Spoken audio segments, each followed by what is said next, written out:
The Vethrani War Council chamber sat deep within the heart of their throne world. The room was carved from black stone and decorated with the bones of conquered species. 12 warlords sat around a curved table, their scaled bodies covered in ceremonial armor. At the head of the table, Supreme Commander Vorath watched a holographic display with amusement on his reptilian face. The recording showed a human ambassador standing before the Galactic Concord. The man wore simple clothing. His voice was calm and measured as he spoke about peace, cooperation, and mutual understanding. He asked for an investigation into the destroyed human colony ship. He requested dialogue with the Vethrani Dominion. He spoke of building bridges between species. Vorath let out a hissing laugh. The other warlords joined him. "Look at them," Vorath said. 50 years among the stars and they still believe words can stop weapons. They are children playing at civilization. Warlord Theska leaned forward. Her yellow eyes gleamed with hunger. Their border colonies are poorly defended. Their military vessels number less than 200. They have no orbital defense platforms around their homeworld. Because they trust in treaties, another warlord added, they actually believe the Concord will protect them. Vorath waved his clawed hand and the recording changed. Now it showed the aftermath of their latest raid. A human research station burned in the void of space. Bodies floated among the wreckage. The Vethrani had made it look like a pirate attack, as they always did. 17 attacks in the past 3 cycles, Vorath said. 12 colony ships destroyed. 4 outposts burned. Over 8,000 humans killed. And what do? They send more ambassadors. They write more letters. They call for more investigations. The warlords laughed again. The Empress was wise to choose them as our next conquest, Theska said. Their worlds are rich with resources.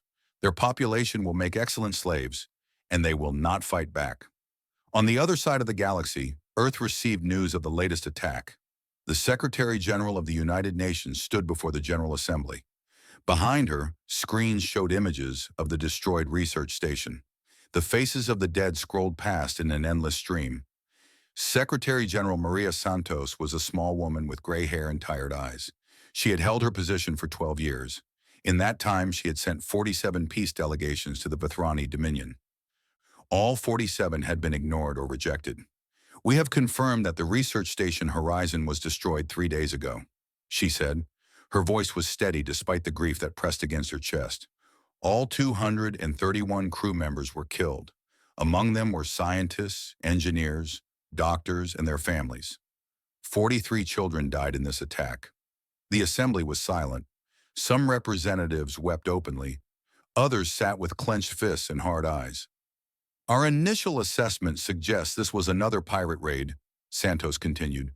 "However, our intelligence services have found evidence linking the attack to Vethrani military vessels. This is the 17th such incident in the past 2 cycles." A representative from the European Federation stood up. "How much longer will we accept this? How many more must die while we write letters and send diplomats?" Santos raised her hand for calm. "I understand your anger. I share it. But we must not abandon our principles. Humanity chose the path of peace when we joined the Galactic Concord. We chose to show the galaxy that strength does not require violence, that civilization means more than conquest. And look where it has brought us," another representative shouted. "They see our peace as weakness. They kill our people because they know we will not fight back." Santos closed her eyes for a moment. When she opened them, her gaze was firm. "We will send another delegation. We will make our case once more. We will give them every opportunity to choose peace. This is who we are. This is who we must remain." Far from the noise of the assembly, Admiral James Chen sat in a dark room and watched the broadcast. He was an older man with a face like weathered stone. His military uniform carried no medals or decorations. To most of the world, he was simply a bureaucrat in charge of Earth's modest defense force. Chen watched Santos speak of peace and patience. He watched the assembly argue and weep. He watched it all with eyes that revealed nothing. When the broadcast ended, he turned to face the wall of screens behind him. Each screen showed something different. Troop movements across Vethrani space, weapons manufacturing on their conquered worlds, the expansion of their fleet, the training of their soldiers. Chen had watched the Vethrani for 50 years. He had studied their conquests, their tactics, their culture. He knew them better than they knew themselves. He also knew something they did not, something almost no one in the galaxy knew. His communicator buzzed. He answered without looking away from the screens. "The Vethrani ambassador has requested a meeting," his aide reported. "He says he carries a message from the Empress herself." Chen nodded slowly. "Schedule it for tomorrow and contact Ambassador Okonkwo. Tell her to prepare her team. I believe they will be needed soon." The next morning, the Vethrani ambassador arrived at the United Nations building with an escort of armed guards. His name was Consul Vethrak, and he was a creature of impressive size. His scales were deep purple, marking him as a member of the royal bloodline. His eyes held the casual cruelty of a predator who had never known fear. Secretary General Santos met him in the main conference hall. Admiral Chen stood behind her, silent and still. Ambassador Sarah Okonkwo sat to her right, her dark skin and bright eyes a contrast to Chen's stone-faced presence. Vethrak did not bother with greetings. He simply activated a holographic projector and displayed a map of human space. "Three world," he said. "Kepler Colony, New Shanghai, and the agricultural settlement you call Green Haven. The Dominion claims these territories as rightful conquests. You will surrender them within 30 cycles." Santos kept her voice calm. "Those worlds are home to over 50 million people. They are peaceful settlements with no military value." "They are within range of our expansion corridor," Vethrak replied. "Their location is valuable. The people are irrelevant. They will be relocated to labor camps or processed for other uses." Okonkwo leaned forward. "Processed? You mean killed?" Vethrak showed his teeth in what might have been a smile. "Your species has soft bodies. You do not survive heavy labor. It is simply efficient to use you quickly and acquire more." Chen spoke for the first time. His voice was quiet. "And if we refuse?" The consul turned to look at him. Something in Chen's stillness made Vethrak hesitate for just a moment. But he pushed the feeling aside. Humans were weak. Everyone knew this. "If you refuse, the Dominion will take what it wants. Your homeworld will burn. Your species will learn the price of defiance. This is not a negotiation. This is a notification." He deactivated the projector and turned to leave. At the door, he paused. "You have 30 cycles. I suggest you spend them saying goodbye to your loved ones. The Empress shows no mercy to those who waste her time." After he left, the room was silent for a long moment. Santos turned to Okonkwo. "Prepare a peace delegation, our best diplomats, our most skilled negotiators. We will go to their throne world and make our case directly to the Empress." Okonkwo nodded. There was no hesitation in her face. She had dedicated her life to peace. She would not abandon that path now. "I will lead the delegation myself. If there is any chance, any possibility of reaching them, I will find it." Santos took her hand. "I know you will." Chen watched this exchange without expression. When Santos looked at him, he simply nodded. "I will arrange transport," he said. "The diplomatic vessel Olive Branch is prepared for long-range travel. It will carry your delegation safely to Vethrani space." That night, Chen returned to his private command center. He stood before the wall of screens and studied the data flowing across them. After a long moment, he pressed a button on his console. A new screen appeared. It showed a simple interface with a single prompt. "Authorization required." Chen typed in a code. Then another. Then a third. The screen changed. Now it displayed something few people in the galaxy had ever seen. A vast network of shipyards hidden in the hearts of asteroids. Weapons platforms disguised as mining stations. Training facilities buried deep beneath the surfaces of barren moons. And ships. Thousands upon thousands of ships, dark and silent, waiting in the spaces between stars. Chen looked at this hidden armada for a long moment. "Not yet," he whispered. "Give them one more chance. Let them make their choice." He closed the screen and returned to darkness. In her quarters, Ambassador Okonkwo packed her belongings for the journey. She placed a photograph of her family on top of her clothes. 2 daughters, a husband, all of them waiting for her to come home. She believed in peace. She believed that any species, no matter how violent, could learn to choose something better. She had spent her life proving this belief. Tomorrow she would travel to the heart of the Vethrani Dominion and offer them one final chance. She did not know that she would be the last human to do so. She did not know that her mission would mark the end of humanity's patient silence. She only knew her duty, and she was ready to fulfill it. The delegation departed the next morning. As their ship disappeared into the void, Admiral Chen watched from his window. "Come back safe," he said quietly. "But if you don't, I promise you this. They will answer for it. They will answer for everything." The stars seemed to dim as the ship vanished from sight. Somewhere in the darkness, an empire waited to make its final mistake. The diplomatic vessel Olive Branch emerged from faster-than-light travel at the edge of Vethrani space. Ambassador Sarah Okonkwo stood at the observation window and looked out at the throne world that filled her view. It was a planet of dark continents and red oceans. Cities sprawled across its surface like open wounds. Orbital platforms bristled with weapons that pointed outward in every direction. "It looks like a world that expects to be attacked," said Thomas Wright, her deputy. He was a young man with idealistic eyes that reminded Okonkwo of herself 20 years ago. "A world that has conquered 60 others in its history," she replied. "They have many enemies. They have simply never met one they could not destroy." The ship was escorted by 4 Vethrani warships. They surrounded the olive branch like predators, circling wounded prey. Their communications had been brief and hostile. "Land at the designated coordinates. Do not deviate from the assigned course. Any variation will be treated as an act of war." Okonkwo had agreed to everything. She always did. Peace required patience. Peace required swallowing pride and accepting insult.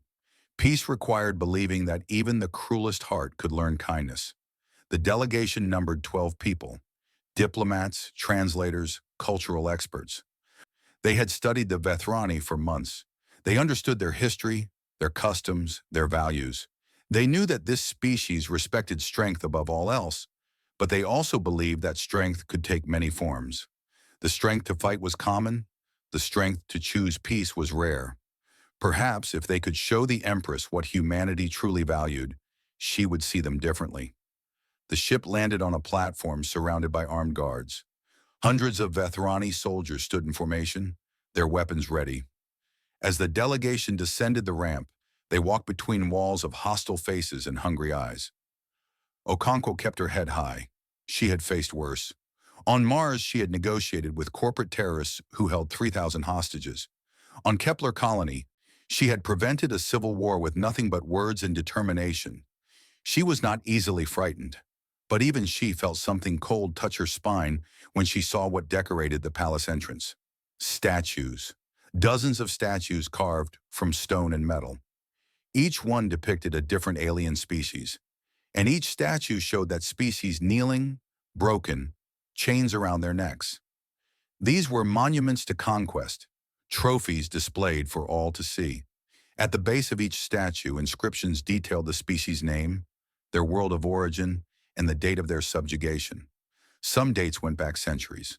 Others were frighteningly recent. "They want us to see this," Wright whispered. "They want us afraid." "Fear is a tool," Okonkwo replied quietly. "We will not let it control us. Remember why we are here. Remember what we represent." They were led through corridors of black stone and red light. Servants of conquered species scurried past with their heads down. Guards watched from every shadow. The air smelled of blood and incense. Finally, they entered the throne room.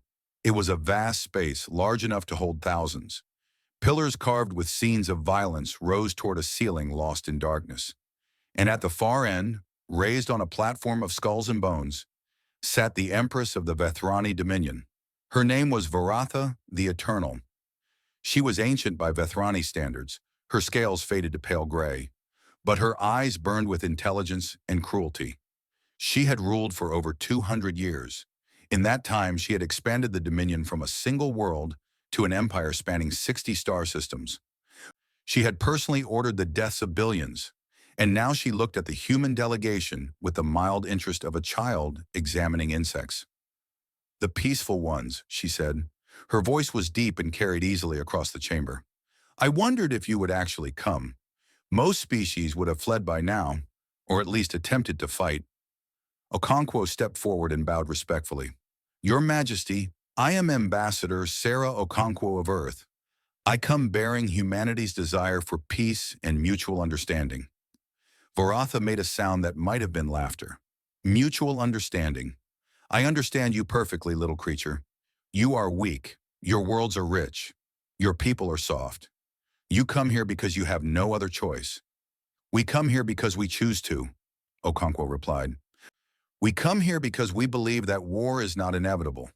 We believe that any two species, no matter how different, can find common ground. She reached into her coat and produced a small device. The guards tensed, weapons raised, but the device simply projected a holographic display showing the history of human-Vethrani contact. In 50 years, our species have had over 300 recorded interactions, Okonkwo said. We have offered trade agreements, cultural exchanges, scientific partnerships. We have asked nothing but friendship, and in return, we have received only violence. She changed the display to show images of destroyed ships and burned colonies, the faces of the dead, children who would never grow up, families torn apart. 17 attacks in the past 2 cycles, over 8,000 human lives lost. We have evidence linking these attacks to Vethrani military vessels. We know they were not pirates. We know the truth. Varatha waved her hand dismissively. And what of it? You were weak. We took what we wanted. This is the way of the galaxy. The strong rule, the weak serve or die. It does not have to be this way, Okonkwo said. She stepped closer, her voice passionate. Your people have achieved incredible things. Your technology, your civilization, your art. You could be leaders of peace instead of war. You could build alliances instead of empires. You could be remembered not as conquerors, but as builders. For a moment, something flickered in Varatha's eyes. Perhaps curiosity, perhaps amusement, perhaps something else entirely. You truly believe this, she said. You truly believe that words can change what I am, what my people are. I believe in the possibility of change, Okonkwo replied. I have dedicated my life to it. Varatha studied her for a long moment. Then she leaned forward on her throne. Let me show you something, little ambassador. Let me show you what I think of your peace. She gestured to her guards. They moved forward and seized 6 members of the delegation. Wright was among them. He shouted in protest, struggling against the armored hands that held him. What are you doing? Okonkwo demanded. She tried to reach her people, but guards blocked her path. We came here under diplomatic protection. This violates every law of the conquered. Varatha laughed. The conquered is a gathering of cowards who talk while the strong act. Their laws mean nothing here. She rose from her throne and descended the steps slowly. Her guards forced the 6 captured humans to their knees before her. You came here with 12, Varatha said. You will leave with 6. This is my message to your species. This is what I think of your peace. Please, Okonkwo begged. She fell to her knees. Take me instead. Let them go. I will do whatever you want. Varatha looked down at her with something like pity. You would die for them. How touching. How completely pointless. She drew a blade from her belt. It was a ceremonial weapon, ancient and cruel. She walked to the first prisoner, a young woman named Elena who had just graduated from the diplomatic academy. Please, Elena whispered. I have a family. I have children. Varatha did not hesitate. The blade fell. Elena's body slumped to the floor. Okonkwo screamed. She struggled against the guards who held her. But she could not move. She could not look away. She was forced to watch as Varatha moved from prisoner to prisoner, killing each one with casual efficiency. Thomas Wright was last. He looked at Okonkwo with tears streaming down his face, but his voice was steady. Don't give up, he said. Don't let them change who we are. Then he was gone. Varatha cleaned her blade and returned it to her belt. She looked at the surviving delegation with cold eyes. 6 of you remain. You will return to Earth and deliver my counter-message. Humanity has 30 cycles to surrender completely. All your worlds, all your resources, all your people. If you refuse, I will personally lead the fleet that burns your homeworld to ash. I will turn your species into a memory and a warning. She stepped over the bodies without looking down. Now go. Run back to your masters and tell them what you have seen. Tell them what happens to those who waste my time with talk of peace. The survivors were dragged from the throne room and thrown back onto their ship. Okonkwo did not speak during the journey home. She sat in her quarters and stared at the wall. The blood of her colleagues stained her clothing. Their faces haunted her thoughts. 6 people dead because she believed in peace. 6 people dead because she thought she could change monsters into friends. When the olive branch landed on Earth, she was met by Secretary General Santos and Admiral Chen. Santos embraced her and wept. Chen simply watched and waited. Finally, Okonkwo spoke. Her voice was hollow and strange. "They killed 6 of my people in front of me. They laughed while they did it. The Empress called it a message." She turned to face Chen. Something had changed in her eyes. The idealism that had defined her for so long was gone. In its place was something harder, something darker. "They had their answer," she said. "We gave them 50 years of peace. We gave them every chance. They answered with blood and cruelty." She stepped closer to Chen. "Now give them ours." Santos looked between them with confusion and grief. "Sarah, what are you saying? What answer? What do we have?" Chen met Okonkwo's gaze. For the first time, his stone face showed something like approval. "What we have always had," he said quietly. "What we hoped we would never need." He took a small device from his pocket and pressed a single button.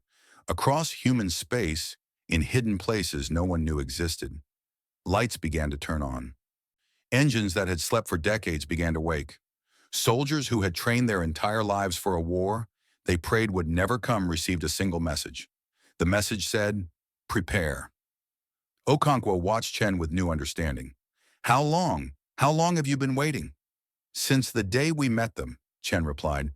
"Since the day we knew what they were. We chose peace because it was right. We built this because we are not fools." He looked up at the stars that were beginning to appear in the evening sky. They wanted to see the other side of humanity. They wanted to know what we become when peace fails. His eyes were cold now, cold as the void between stars. "Soon they will find out." 3 miles beneath the surface of Earth, Ambassador Sarah Okonkwo stood in a place that was not supposed to exist. The elevator ride had taken over 20 minutes. The security checkpoints had scanned her body, her blood, and her brain patterns. Armed guards in unmarked uniforms had watched her every step. And now she stood in the real Earth Defense Command. "This is impossible," she whispered. Admiral Chen stood beside her, his hands clasped behind his back. His face showed nothing, but his eyes held a spark of something like grim satisfaction. "No," he said. "This is humanity." Before them stretched a cavern the size of a city. Massive screens covered the walls, displaying information from thousands of sources across the galaxy. Hundreds of officers sat at consoles, monitoring data streams and coordinating operations. The hum of machinery filled the air like the heartbeat of a sleeping giant. But that was not what made Okonkwo's breath catch in her throat. It was the ships. Through reinforced windows, she could see into adjacent caverns where warships hung in construction cradles.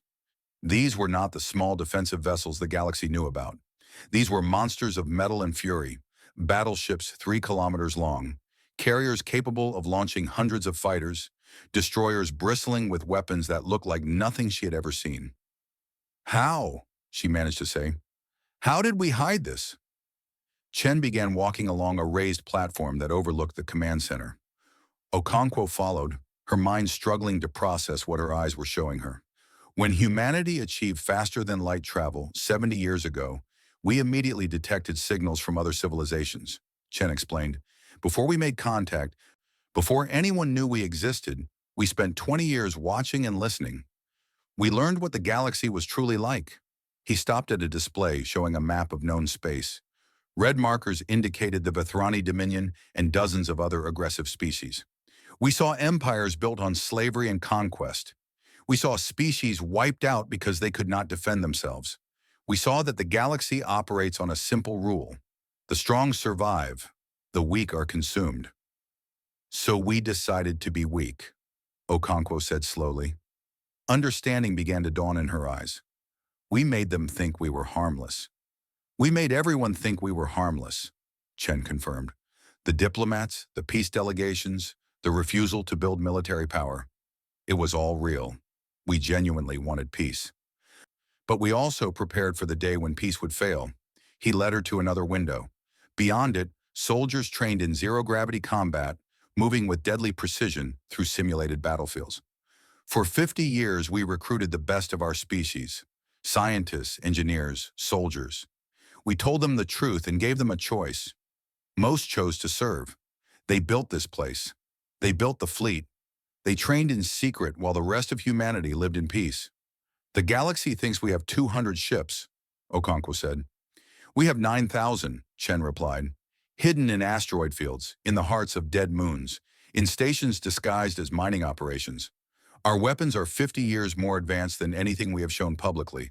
Our soldiers have trained for war their entire lives. Okonkwo leaned against the window, her legs suddenly weak. All this time, all those peace missions I led, all those times I believed we had no other choice. You believed correctly, Chen said. His voice softened slightly. Peace was always the first choice. It was always the better path. The people who built this place, the soldiers who gave their lives to training, they all hoped this day would never come. They hoped that your work would succeed. He turned to face her directly. We owe them the truth now. We owe them the chance to use what they built. Because of what the Vethrani did to your delegation, peace is no longer possible. Now we must show the galaxy what happens when humanity stops holding back. In the Galactic Concord's Central Assembly, representatives from 300 species gathered to watch an unexpected broadcast. The transmission came from Earth with no advance warning. It was marked as urgent and universal. Secretary General Santos appeared on every screen across the known galaxy. Her face was calm, but her eyes held a fire that no one had seen before. Citizens of the Galactic Concord, I address you today with a heavy heart. For 50 years, humanity has walked among you as peaceful neighbors. We have offered friendship to all.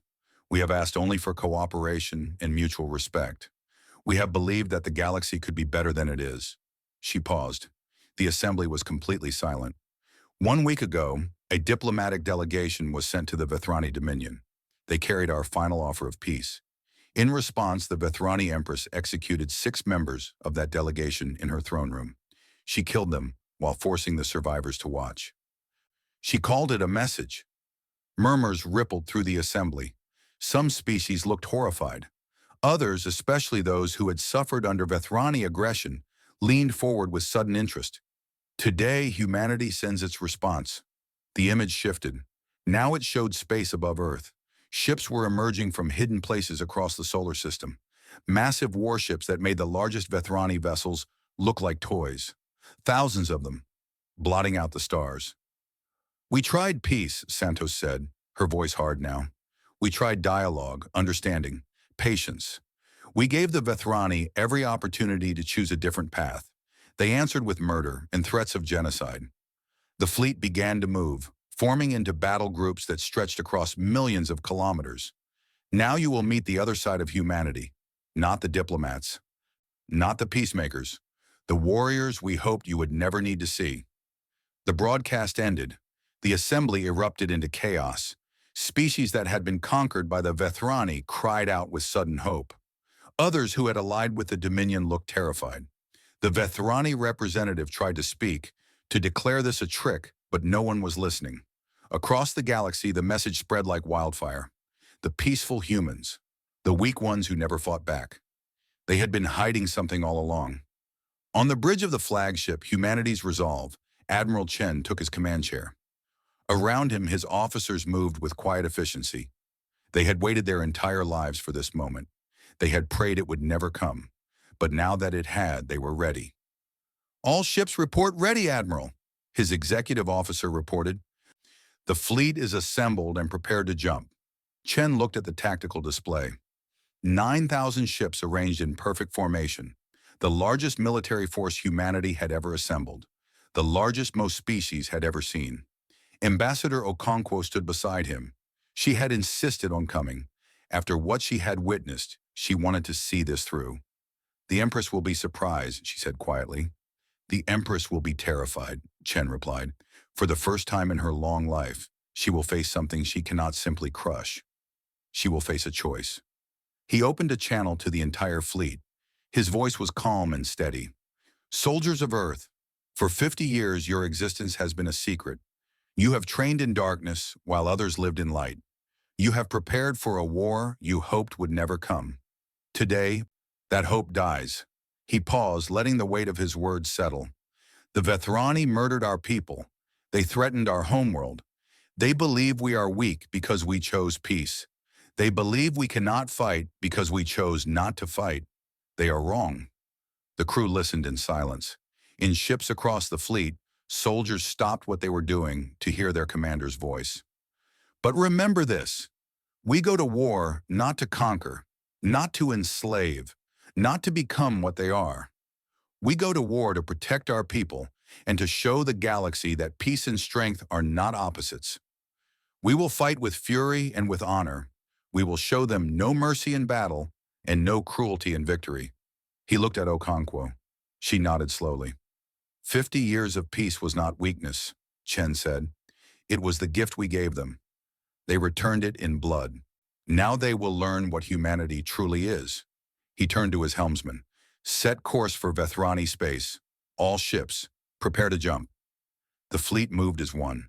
In a flash of light, 9,000 ships vanished from Earth's sky.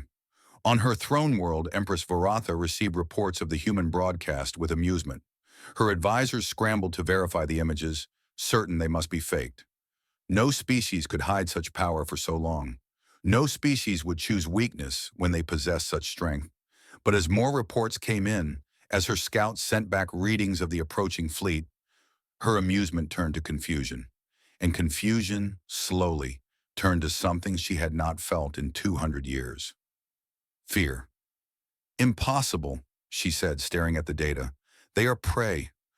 They have always been prey. One of her advisors stepped forward hesitantly. Your Majesty, our outermost defense stations are detecting their approach. The numbers are confirmed. Over 9,000 vessels, many of them larger than anything in our fleet. Varatha rose from her throne. Ready our forces, all of them. We will crush this pathetic display.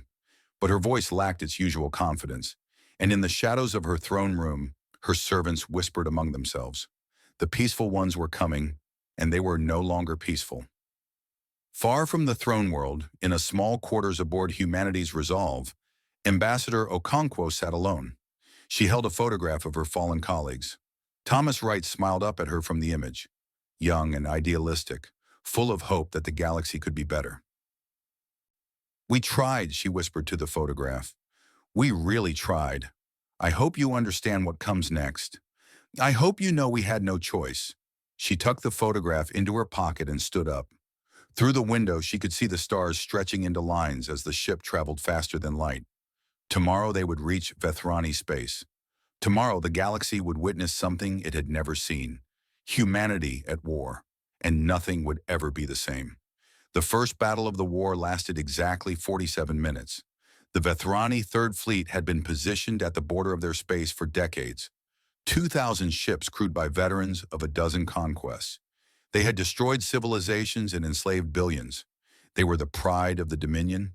They died in less than an hour.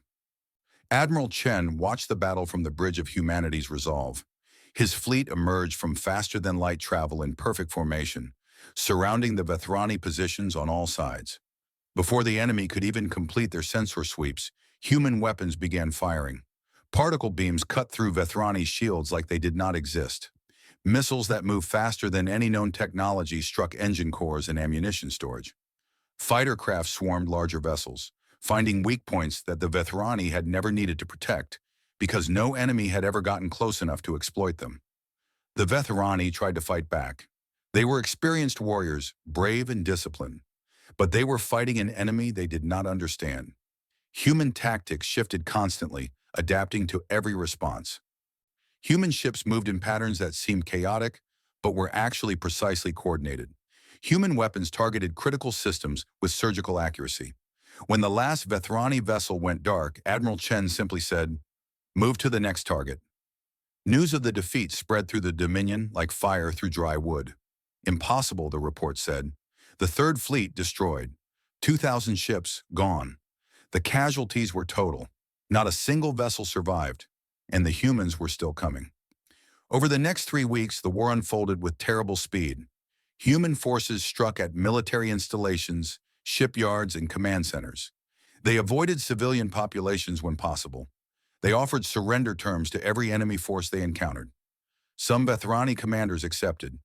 They were treated with dignity, their wounded cared for, their prisoners given food and shelter. Word spread through the Dominion's military ranks. The humans were not like other conquerors.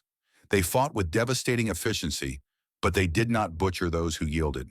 Other commanders refused to surrender. They died.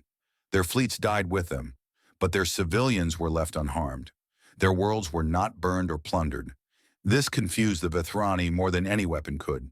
In their history, war meant total destruction. Victory meant the complete subjugation of the enemy. They did not know how to process an enemy who fought like demons, but showed mercy like saints. On a small moon in the outer territories, a ground battle raged around a Vethrani military base. Captain Maria Santos led her company through the burning streets, clearing buildings of enemy soldiers one by one. She was the daughter of the Secretary General. She had trained for 12 years in the hidden facilities beneath Earth. She had never expected to use her skills, never wanted to. But now that the moment had come, she did her duty with precision and determination. Her squad breached a door and found a group of Vethrani soldiers guarding a room full of civilians. The soldiers raised their weapons. Santos raised hers. "Surrender and you will be treated fairly," she said through her helmet translator. "Fight and you will die. The civilians will not be harmed either way." One of the Vethrani soldiers laughed. "You expect us to believe that? You are the enemy. You will kill us all. That is what enemies do." "No," Santos replied. "That is what you do. We are something different." The soldiers exchanged glances. They were young, she realized, barely adults by Vethrani standards. They had been told humans were weak and cowardly. They had been told this war would be easy. Nothing they had been told was true. One by one, the soldiers lowered their weapons. Santos gestured for her medic to check on a wounded Vethrani who was bleeding heavily. The civilians watched in stunned silence as human soldiers provided first aid to their enemies. "Why?" a young Vethrani asked. She was clearly a child, no older than 10 by human standards. "Why help us? We would have killed you." Santos knelt to meet her eyes. "Because this isn't who we want to be. We came here to stop your empire from hurting anyone else, not to become what we are fighting against." The child did not understand. Santos did not expect her to. But perhaps one day she would remember this moment. Perhaps it would matter. Far from the ground battles, Admiral Chen received updates in his quarters. The war was going better than expected. Human casualties were minimal. Vethrani military strength was collapsing faster than anyone had predicted. But Chen took no pleasure in these reports. He sat in darkness, looking at photographs of the diplomatic delegation that had died in the Empress's throne room. Thomas Wright, Elena Vasquez, 4 others whose faces he had memorized. "This is for you," he said quietly. "Everything we are doing, every victory, every battle, it is all for you." He poured himself a drink but did not taste it. The weight of command pressed down on him like a physical force. Every order he gave sent people to kill and die. Every tactical decision traded lives like currency. He had spent 50 years preparing for this moment. He had believed, truly believed, that he was ready. But nothing could prepare anyone for the reality of war. A knock came at his door. Ambassador Okonkwo entered without waiting for permission. "The scouts report the path to the throne world is clear," she said. "We can be there in 2 days." Chen nodded slowly. "And then it ends, one way or another." Okonkwo sat across from him. She looked at the photographs he had been studying. "Do you regret it?" she asked. "Building all of this? Training all these soldiers for a war we hoped would never happen?" Chen considered the question carefully. "I regret that it was necessary. I regret that we live in a galaxy where peace requires the backing of force. But I do not regret preparing to protect our people. I do not regret giving humanity the choice we have today. The choice to fight, the choice to decide our own fate. Without this fleet, without these weapons, we would have been forced to surrender or die. Now we can determine our own future. That is worth any price." Okonkwo was silent for a long moment. Then she said, "What will you do when we reach the throne world?" Chen finally drank from his glass. The liquid burned his throat. I will give the Empress the same choice we have given everyone else. Surrender and rebuild, or fight and be destroyed.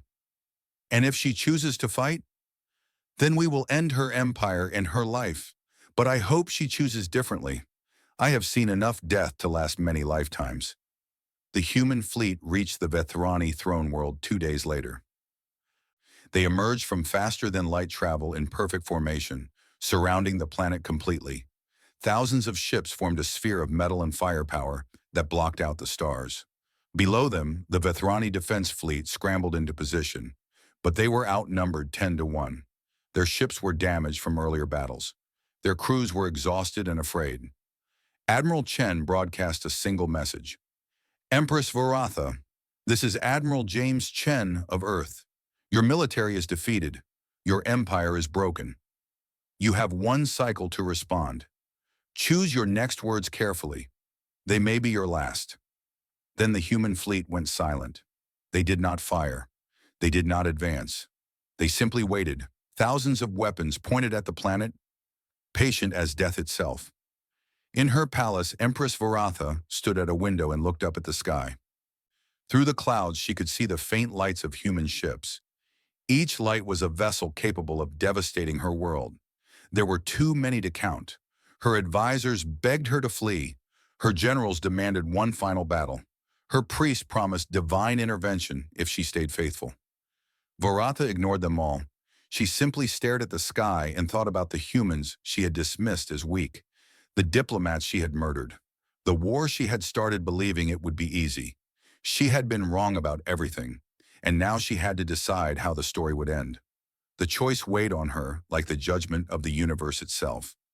Fight and certainly die, taking her people with her, or surrender and face whatever mercy these strange creatures might offer.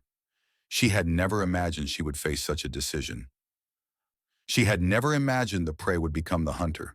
But here she was, surrounded by enemies, out of options, forced to confront the truth she had denied for so long. Peace had never been weakness, it had been a gift, and she had thrown it away. Now she would learn the price of that mistake. Empress Varatha had prepared herself for death many times in her long life. She had faced assassination attempts, rebellions, and wars that threatened to tear her empire apart.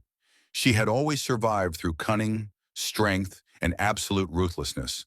But standing in her throne room now, watching the human fleet surround her world, she knew that none of her old methods would save her.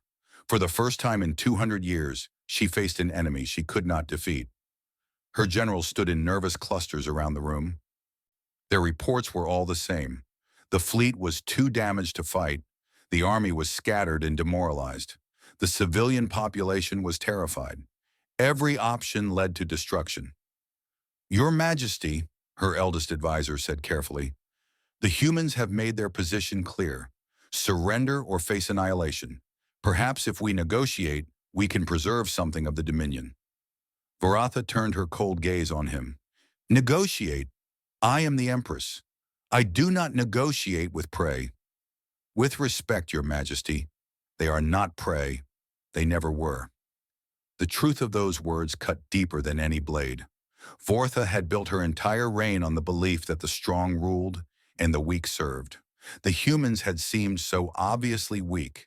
Their peaceful diplomats, their endless patience, their refusal to fight back. She had been so certain they were easy targets. She had been so wrong. A communication officer approached with trembling hands. Your Majesty, the human fleet is broadcasting again. Admiral Chen requests a direct conversation. Varatha considered refusing. She considered ordering her remaining ships to attack in one final desperate charge. She considered 1,000 ways to end this story with her dignity intact. But what was dignity worth if her entire species died because of her pride? Put him through, she said quietly. Admiral Chen's face appeared on the main screen. He looked tired, Varatha noticed, not triumphant or gloating, just tired like a man who had carried a heavy burden for too long. Empress Varatha, he said, I hope you are prepared to make a wise decision today. You mean surrender, she replied. You mean kneel before your fleet and beg for mercy? Chen shook his head slowly. No, I mean choose a different future for your people. Not conquest, not empire. Something better. Varatha laughed bitterly. Better? What do you know of our people? We have conquered for 1,000 years. War is our nature. Domination is our purpose. It was your choice, Chen corrected her. It does not have to remain your choice forever. He gestured to someone off-screen. A moment later, Ambassador Okonkwo stepped into view. Varatha recognized her immediately. The woman who had knelt before her. The woman who had begged for the lives of her colleagues. The woman she had forced to watch them die. You, Varatha said. Okonkwo met her gaze without flinching. Something had changed in the ambassador's eyes since their last meeting. The naive idealism was gone. In its place was a hard-won wisdom that came only from surviving tragedy. Your Majesty, Okonkwo said, I watched you kill 6 people I cared about. I watched you laugh while you did it. I hated you for what you did. Part of me still does. Varatha said nothing. She simply waited. But I did not come here for revenge, Okonkwo continued. I came here because I still believe in something greater than hatred. I still believe that any species, no matter how cruel, can learn to choose a different path. Pretty words from someone who now holds all the power? That is exactly why they matter. We could destroy your world. We could enslave your people as you enslave so many others. We could become exactly what you are. Okonkwo stepped closer to the screen. But we will not, because that is not who humanity chooses to be. Admiral Chen spoke again. Here are our terms. The Vethrani Dominion will be dissolved. All conquered species will be freed and given the choice to return to their homeworlds. Your military will be dismantled and rebuilt as a defensive force only. Your people will join the Galactic Concord as equal members, not rulers. Varatha listened in silence. Each word stripped away another piece of her empire. In return, Chen continued, your planet will not be harmed. Your people will not be enslaved or punished. Your culture, your history, your identity as a species will be preserved. You will have the chance to build something new, something that does not require the suffering of others. And if I refuse, Chen's eyes hardened, then your world burns, your species ends, and the galaxy will remember you as a warning to all who choose conquest over cooperation. The silence stretched between them. Varatha looked around her throne room, at the trophies of conquest that decorated every wall, the bones of defeated enemies, the flags of subjugated worlds, the symbols of power she had spent 2 centuries accumulating. All of it worthless now, all of it meaningless before the cold reality of human guns. She thought about her people, the billions who lived on the throne world and the colonies beyond.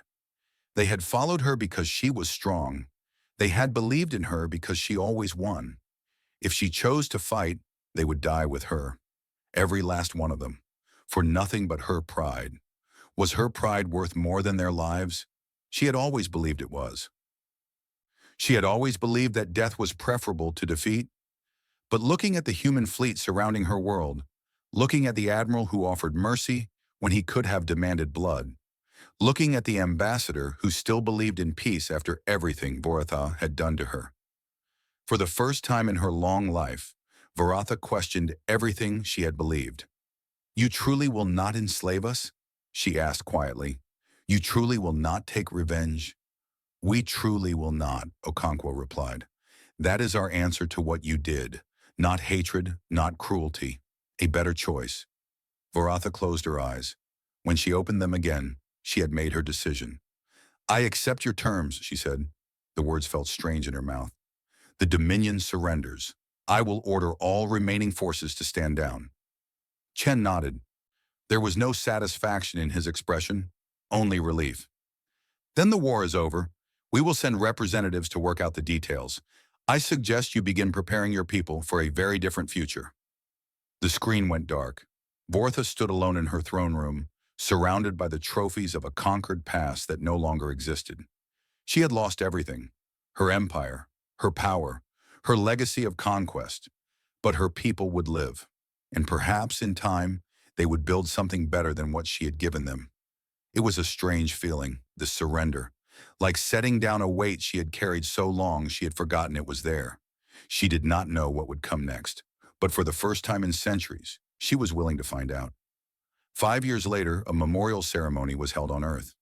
It was held in a garden built specifically for this purpose, a quiet place of trees and flowers and soft sunlight. Representatives from dozens of species attended, members of the Galactic Concord, leaders of formerly conquered worlds, diplomats and soldiers and ordinary citizens who wanted to pay their respects. At the center of the garden stood a monument. 6 names were carved into the stone: Thomas Wright, Elena Vasquez, David Kim, Amar Ndiaye, James Foster, Lin Wei, the diplomats who had died in the Empress's throne room, the ones who had believed in peace until the very end. Ambassador Okonkwo stood before the monument and spoke to the gathered crowd. 5 years ago, these 6 people gave their lives in the service of peace. They went to the Vethrani throne world believing that any conflict could be resolved through understanding. They were wrong, but they were also right.